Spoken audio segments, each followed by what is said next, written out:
राज्य में जो रह रहे हैं, मेरा तो ये मानना है कि 2000 को जिस दिन बिहार से झारखंड अलग हुआ, जो व्यक्ति जो परिवार यहाँ रह रहा था बिहार में, उस दिन के बिहार में, और यहीं रह गया, तो झारखंड का निवासी है साहब। ये आपको मानना होगा। ये मानेंगे तो राज्य में एक अच्छी व्यवस्था बनेगी, नहीं तो फिर यही चलते रहेगा। बाहरी भीतरी, ये आदिवासी, मूलवासी, अगड़ा पिछड़ा। हमारी बात मुख्यमंत्री से हो रही तो कहते टाटा स्टील, वर्तमान मुख्यमंत्री, टाटा स्टील तो हमारा एम्बेसडर है साहब, और यही हमारे लिए बाहर से उद्योगों को लाएगा। सही बात। अब आपका एम्बेसडर अचानक विलेन बन गया।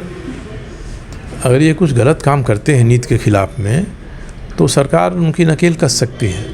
अपनी संचिकाओं में आदेश पारित करिए, इनको भेजिए, ये करना है आपको साहब। रोजगार देने की बात है, आप नीति बनाइएगा, उद्योग मानेंगे।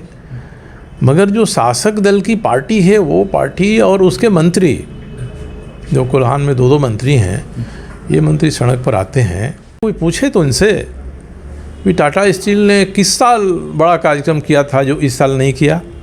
तो पिछले साल टाटा ने हमारा कोई काम कर दिया होगा तो टाटा ठीक, इस साल टाटा स्टील हमारा कोई काम नहीं कर रहा है तो टाटा स्टील खराब।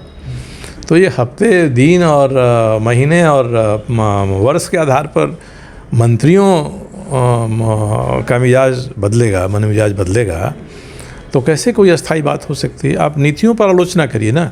इस तरह के सतही तर्क दिए जाते हैं।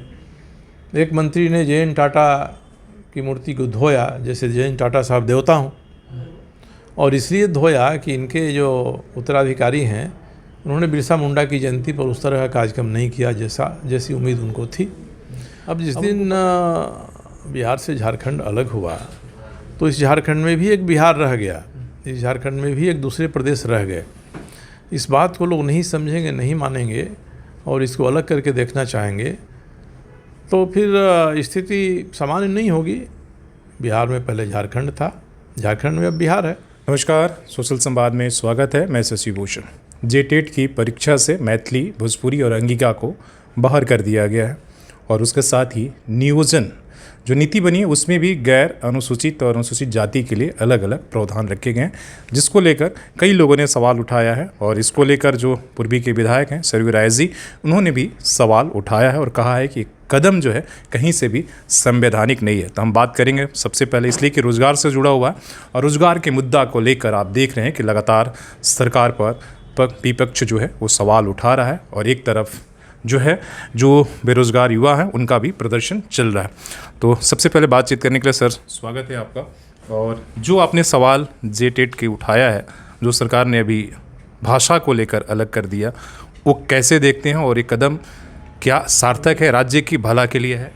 पिछले 2020 से लेकर अब तक झारखंड सरकार में स्थानीयता की, नियोजन की जो भी व्याख्या की गई, कोई भी व्याख्या कानून की कसौटी पर खरा उतरी नहीं, टिकी नहीं। जब हमारे नीति निर्माता समावेशी विचार नहीं करके समाज के किसी एक वर्ग को मैसेज देना चाहेंगे अपने कार्य से, तो मैसेज तो उस वर्ग तक पहुंच जाएगा, उसका लाभ भी उनको मिल जाएगा, परंतु समय के साथ साथ उनका ये प्रयास निष्फल हो जाएगा। ऐसा ही होते रहा है। जब भी प्रयास हुए हैं, लोग कोर्ट में गए हैं, कोर्ट ने पाबंदी लगा दी है। कोई भी काम हम करेंगे, सरकार का कोई भी निर्णय होगा जो संविधान और कानून के प्रावधान के अनुरूप नहीं होगा, तब उससे किसी को शिकायत होगी तो वह व्यक्ति कोर्ट जा सकता है। नतीजा क्या होता है कि पहले जितनी परीक्षाएं ली गई वो प्रभावित हो जाती हैं, रोज़गार ख़त्म हो जाता है। संविधान साफ साफ कहता है कि हम व्यक्तियों के बीच में किसी भी तरह का हम भेदभाव नहीं कर सकते। अब जेटेट की जो परीक्षा है, इसमें भोजपुरी, मगही, अंगिका, मैथिली, इन सबों को आपने बाहर कर दिया। ये इनके दिमाग में है कि बिहार की भाषाएं हैं, और हम झारखंड में रहने वालों को ये संदेश दें कि जो बिहार के भाषा को जानने बोलने वाले हैं उनको हम आपका प्रतिस्पर्धी नहीं बनाएंगे। परंतु ये इलाके हैं जो बिहार से सटे हुए थे। पलामू का, गढ़वा का इलाका है, गोड्डा का इलाका है, कोडरमा है, साहेबगंज है। यहाँ के रहने वाले मूलवासी हैं वे भी भोजपुरी बोलते हैं। कई इलाकों में तो आदिवासी भी भोजपुरी बोलते हैं। तो जो यहाँ रहने वाले इन भाषाओं को बोलने वाले लोग हैं, उनको साहब आप कैसे छांट दीजिएगा? वे इस राज्य के रहने वाले हैं, मगर आपने किया है। तो कोई भी इससे प्रभावित होगा, फिर कानून का सहारा लेगा, कोर्ट में जाएगा और पता चला कि सारी परीक्षाएं ख़त्म हो गई, सारे प्रयास आपके समाप्त हो गए।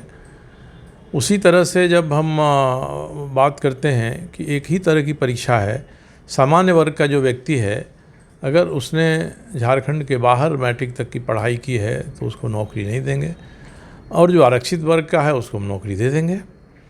तो ये भेदभाव संविधान तो बर्दाश्त नहीं कर सकता है। नतीजा ये होगा कि इसके आधार पर परीक्षाएं होंगी, नौकरियां मिलेंगी, उनको चुनौती कानून संविधान के प्रावधान के आधार पर न्यायालयों में दी जाएगी, ये समाप्त हो जाएंगी। तो इससे सरकार आगे नहीं बढ़ सकती है, प्रतिगामी कदम है किसी राज्य के लिए। और बातचीत में सभी कहते हैं कि हम समावेशी समाज बनाना चाहते हैं। तो समाज की जो विविधताएं हैं, विभिन्नताएं हैं, उन विविधताओं और विभिन्नताओं को समावेशी तरीके से अपनाकर झारखंड या झारखंडीपन की एक बात समाज में उभरे और हर व्यक्ति समझे कि इस राज्य के रहने वाले हैं, तब एक राज्य की भावना उभरेगी। तो हम भारत की सरकार से भी हम आवश्यक मदद ले सकेंगे।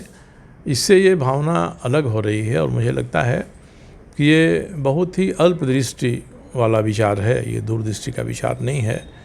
20-21 साल इसी उहापोह में बीत गए, आगे आने वाले भी 20-21 साल बीत जाएंगे, तो हमारी 3-4 पीढ़ियाँ निकल जाएंगी जिनको हम कोई सहायता नहीं पहुँचा पाए। केवल मैसेज देते रहे कि हम समाज के एक वर्ग को छांट रहे हैं ताकि आपको उसका अवसर मिल सके, ये उचित विचार नहीं है। अगर सरकार इस पर गंभीरता से नहीं सोचेगी और समावेशी दायरे में सबको नहीं लाना चाहेगी, तब तक राज्य के आगे बढ़ने के रास्ते बंद रहेंगे। केवल यही कहा जाता है कि प्रेस, मैसेज और इमेज। प्रेस के माध्यम से हम एक मैसेज भेजें और अपनी इमेज बनाएं। अगर इसी में हमारे नीति निर्माता रह जाएंगे तो राज्य की जनता को तो इसका खामियाजा भुगतना पड़ेगा। जैसे सर आपने कहा 20-21 साल, और हम सब भी महसूस करें 20 राज्य के 21 साल अब होने वाले हैं, और ये स्थानीय नीति की बात हो, नियोजन नीति की बात हो या कोई और पॉलिसी के, हर चीज़ में कहीं ना कहीं कन्फ्यूज़न है और लास्टतः जो है उलझ कर रह जाता है। अभी देखिए जेपीएससी की परीक्षा कितने सालों के बाद 4 जेपीएससी की परीक्षा हुई और अभी रिजल्ट आया, फिर से विवादों में। तो कहीं ना कहीं नुकसान तो इस राज्य के युवाओं को हो रही है। तो दिक्कत कहाँ है? केवल नीति को लेकर दिक्कत है या नियत को लेकर? नहीं, नीति तो नियत के आधार पर ही बनती है। नियत में ही कई खोट दिखाई पड़ती है तो जाने अनजाने, ज्ञानवश अज्ञानवश ये भूल हो जाती है नीति बनाने में। ये तो कुछ उदाहरण हैं।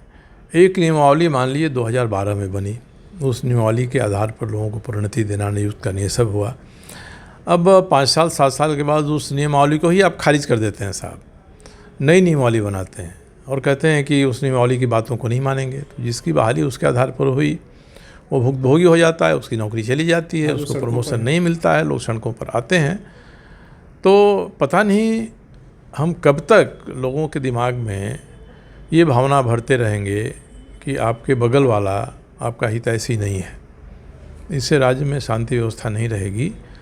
राज्य में जो रह रहे हैं, मेरा तो ये मानना है कि 2000 को जिस दिन बिहार से झारखंड अलग हुआ, जो व्यक्ति, जो परिवार यहाँ रह रहा था बिहार में, उस दिन के बिहार में, और यहीं रह गया, तो झारखंड का निवासी है साहब। ये आपको मानना होगा। ये मानेंगे तो राज्य में एक अच्छी व्यवस्था बनेगी, नहीं तो फिर यही चलते रहेगा। बाहरी भीतरी, ये आदिवासी, मूलवासी, अगड़ा पिछड़ा। तो जिसको संविधान ने जो प्रावधान किया है उसके अंदर किसी को हम सुविधा दें अलग से, वहाँ तक तो बात जायज़ है। जब संविधान में परिवर्तन नहीं हो रहा है तब हम कैसे कहेंगे? जब झारखंड बिहार के भीतर था, बिहार एक था 2000 तक, झारखंड इसके भीतर था। यूपी भी उस समय उस बिहार में था, मध्य प्रदेश था, उड़ीसा था, बंगाल था, दक्षिण के प्रांत थे, सभी के लोग जो यहाँ बसते थे। अब जिस दिन बिहार से झारखंड अलग हुआ तो इस झारखंड में भी एक बिहार रह गया, इस झारखंड में भी एक दूसरे प्रदेश रह गए। इस बात को लोग नहीं समझेंगे, नहीं मानेंगे और इसको अलग करके देखना चाहेंगे तो फिर स्थिति सामान्य नहीं होगी। बिहार में पहले झारखंड था, झारखंड में अब बिहार है, तो झारखंड में स्थित बिहार को मान्यता देनी पड़ेगी। यूपी है, मतलब दक्षिण भारत के लोग हैं, उनको मान्यता देनी पड़ेगी। और जो भाषाएं, हम ये नहीं कहते हैं, ठीक है दक्षिण की भाषाएं हैं, उन भाषाओं को बोलने वाले यहाँ लोग हैं, मगर वो अब यहाँ के समाज में रच बस चुके हैं, उतना ही बढ़िया वो हिंदी भी बोलते हैं और अपने आप को झारखंडी मानते हैं। ठीक है, उनकी भाषाओं को स्थान न दिए तो एक बात है, मगर जो पड़ोस के सटे हुए बिहार की भाषाएं हैं, यहाँ रहने वाले लोग नहीं, लोगों का समूह, आधा दर्जन जिले में वो मातृभाषा के रूप में है स्थापित। आप उसको अलग करेंगे, इसका मतलब कि आप उस क्षेत्र के साथ अन्याय कर रहे हैं, केवल व्यक्ति के लिए नहीं है। सोचना चाहिए इन लोगों को। जब तक ये सोच विकसित नहीं होगी, समावेशी समाज नहीं बनेगा, तब तक झारखंड के प्रगति की राह में बाधाएं उत्पन्न होती रहेंगी। एक और सवाल, रोजगार के बाद सबसे बड़ा राज्य के विकास में उद्योग की बात होता है, उसको लेकर भी सवाल लगातार उठा रहा। आपने कहा कि 2018 से लेकर अब तक कई उद्योग जो है यहाँ से, टाटा हिटैची की बात हो, टाटा मोटर्स की बात हो, कमिंस की है, कई आपने एग्जाम्पल दिया है। और इसी बीच में जो धरना प्रदर्शन चला, उसको लेकर भी आपने कहा कि जो काम सरकार के फाइलों में हो सकता है वो सड़कों पर क्यों। देखिए, 1990 के बाद जब बिहार में लालू प्रसाद जी की सरकार आई और लगा कि शासन व्यवस्था में अचानक एक ऐसा परिवर्तन हो गया है जो उद्योगों के अनुरूप नहीं है, तब से यहाँ के उद्योग बाहर जाने के जुगाड़ में लगने लगे। उसी समय टाटा मोटर्स की कई इकाइयाँ लखनऊ चली गईं, कुछ पंतनगर चली गईं, कुछ पुणे चली गईं। और ये मातृ इकाई है, मदर इकाई टेल्को की यहाँ है, वो जस की तस उतना ही यहाँ पर है, इससे ज़्यादा लोग बाहर चले गए। कई लोगों ने अपना ठिकाना बदला यहाँ से। इसका नतीजा है कि राज्य को जो आमदनी मिलने वाली है उनके मुनाफे से, वो राज्य को नहीं मिलती है। टाटा हिटाची गया, टाटा कमिंस गया, ये सब के सब लोग गए। तो सरकार का दायित्व है कि हम उनको यहाँ रखें, ये रखने के लिए जो वातावरण बनाना हो, विश्वास दिलाए, हम वातावरण बनाएं, विश्वास दिलाएं। इसीलिए तो उद्योग नीति बनती है। उद्योग नीति बनी, सभी उद्योग नीतियों में ये प्रावधान है। अगर हम नीति बनाएंगे, अलग नियत रखेंगे, अलग दोनों के बीच में तफरका रहेगा, तो राज्य में उद्योग धंधे 10 बार सोचेंगे आने के लिए। टाटा स्टील के साथ ही हम ये सलूक करेंगे तो जो हमारा एम्बेसडर हो सकता है, हमारी बात मुख्यमंत्री से हो रही तो कहते टाटा स्टील, वर्तमान मुख्यमंत्री, टाटा स्टील तो हमारा एम्बेसडर है साहब, और यही हमारे लिए बाहर से उद्योगों को लाएगा। सही बात। अब आपका एम्बेसडर अचानक विलेन बन गया। अगर ये कुछ गलत काम करते हैं नीति के खिलाफ में, तो सरकार उनकी नकेल कस सकती है। अपनी संचिकाओं में आदेश पारित करिए, इनको भेजिए, ये करना है आपको साहब। रोजगार देने की बात है, आप नीति बनाइएगा, उद्योग मानेंगे। मगर जो शासक दल की पार्टी है, वो पार्टी और उसके मंत्री, जो कोल्हान में 2-2 मंत्री हैं, ये मंत्री सड़क पर आते हैं, तो संदेश क्या जाएगा देश और दुनिया में, इस सरकार के बारे में भी और यहाँ उद्योगों के विकास के बारे में भी ये देखना चाहिए। और इस तरह के सतही तर्क दिए जाते हैं। एक मंत्री ने जे.एन. टाटा की मूर्ति को धोया, जैसे जे.एन. टाटा साहब देवता हों, और इसलिए धोया कि इनके जो उत्तराधिकारी हैं उन्होंने बिरसा मुंडा की जयंती पर उस तरह का कार्यक्रम नहीं किया जैसी उम्मीद उनको थी।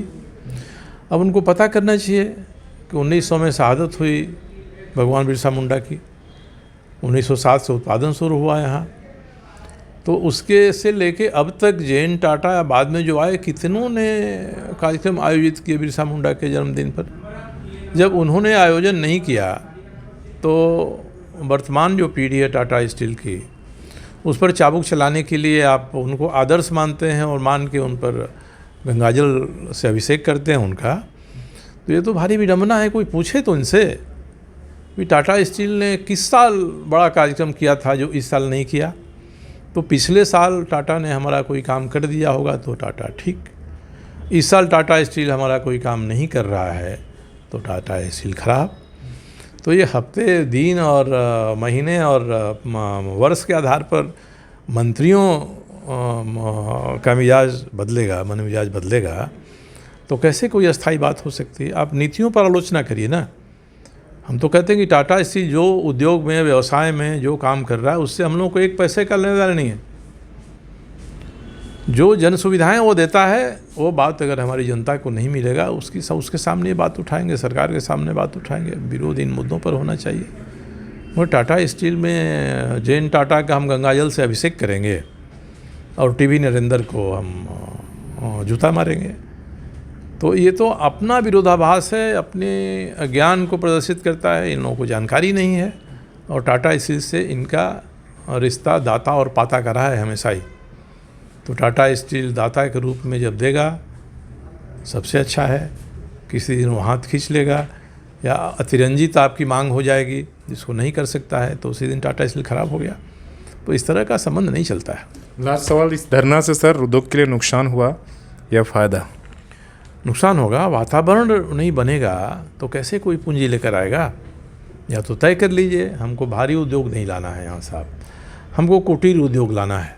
छोटे छोटे उद्योग वाले ही यहाँ रहेंगे, मगर जब बड़े नहीं रहेंगे तो छोटे का भी अस्तित्व नहीं रहेगा। सवाल सही है। जब बड़े उद्योग नहीं रहेंगे तो छोटे रोज़गार भी किस तरीके से रहेंगे। बात रोज़गार की हो या उद्योग को हो, अपनी स्थिति जो है राज्य में कहीं से जो है उस तरीके की नहीं है। एक तरफ युवा आप देख रहे हैं कि रोज़गार के लिए सड़कों पर संघर्ष कर रहे हैं, जिनकी परीक्षा है वो परिणाम के लिए जो कर रहे हैं कि उनके साथ न्याय नहीं हुआ, और जिन लोगों को नौकरी मिल गई है वो अपनी नौकरी बचाने के लिए भी संघर्ष कर रहे हैं। तो अपने सहयोगी CH राममूर्ति के साथ मैं शशि भूषण, सोशल संवाद न्यूज़, झारखंड।